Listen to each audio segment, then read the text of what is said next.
Depois de ter chorado horrores no banheiro, tomando banho, meti logo uns corinhos de fogo. E fazer o quê? A gente tem que confiar em papai, ué. A tribulação vai vir, os dias ruins. Vou fazer o quê? Vou chorar? Vou. Mas vou fugir? Vou desistir? Não. Se eu não tivesse meu filho, seria mais fácil. Tudo. Porém, ele é o meu combustível para eu vencer. Para eu poder pensar que vai passar tudo que eu tô passando.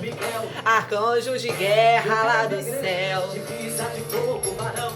Ele desceu na terra, ele chegou para guerrear. Mole não, criança.